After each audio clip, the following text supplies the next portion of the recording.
Well, as strange as it may seem, golfers are actually much more likely to develop tennis elbow, which is an overload injury to the tendon on the outside of the elbow, than they are golfer's elbow. And golfer's elbow is basically the same injury, but on the inside of the elbow. And tennis elbow can be a really difficult condition to treat, as most tendon injuries are.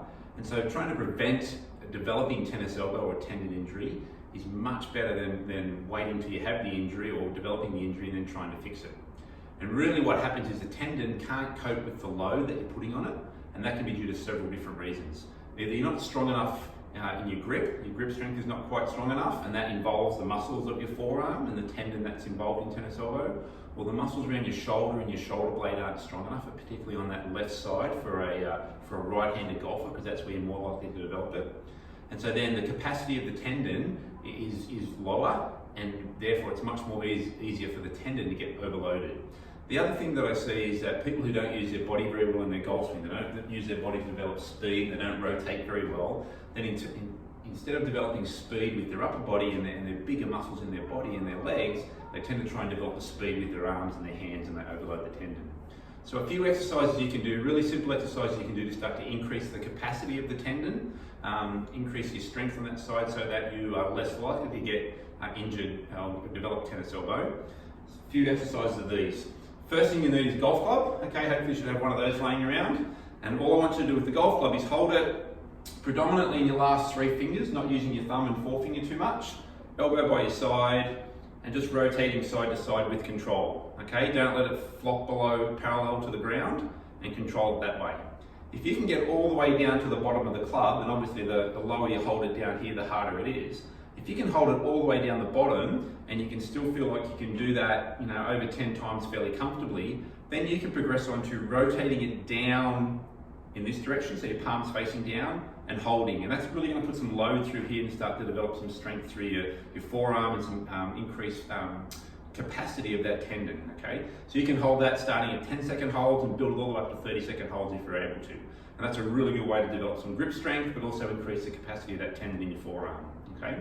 The other thing I mentioned is building strength in the muscles around your shoulder blade, okay? So if your shoulder blade, or the muscles around your shoulder blade and the muscles in your shoulder are doing their job well, there's less load on your arm and you're more efficient in your movement. So 2 things you can do really simply. The first one with just a piece of tubing or resistance band or something like that. You're standing tall, palms up, and just pulling apart, squeezing through your shoulder blades. So you really want to feel like you draw your shoulder blades together. Don't shrug up like this, and then come back in. Okay, working on sets of those. Again, if it's really easy, you can get a stronger band, make it a little bit harder, or you can start doing holds again. So if you can do those really easy, then you can start to do holds where you hold it for 10, 20 seconds, hold that posture, feel those muscles between your shoulder blades working.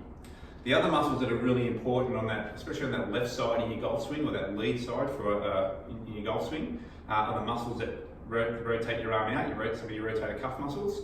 So again, a really easy way to strengthen those is holding the band. Now you can either attach it to a wall or something, or you can just hold it, arm in front, rotate your arm up and down like that, okay?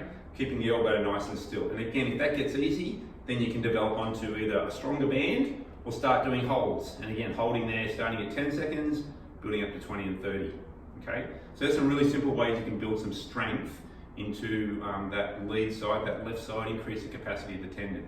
Now we're going to look at some exercises to get that upper body moving better and help you use that upper body more.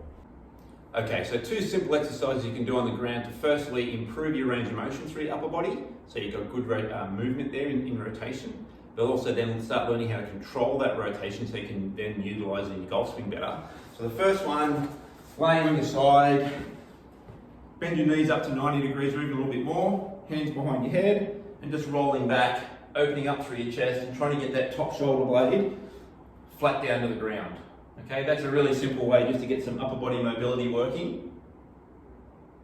And then once you've worked on that on both sides and you're improving there, then if you lay on your back, pop your hands to the ceiling, fingertips together, arms straight, and just practice rolling side to side. So keeping your eyes following your hands, arms straight. So now if I keep my arms straight, I'm using my core muscles to rotate my body. And you should be able to do that really easily. If you struggle with that one, you definitely need to work on it. But that will start to teach your body how to rotate more efficiently. If you can incorporate that into your golf swing, then along with some better strength in your forearm, in your grip strength and around your shoulders, particularly on your lead side, so the left side for a right-hander, then your risk of developing tennis elbow or developing tendon problems on that side is much less, and you'll probably play a little bit better along the way and enjoy your golf more.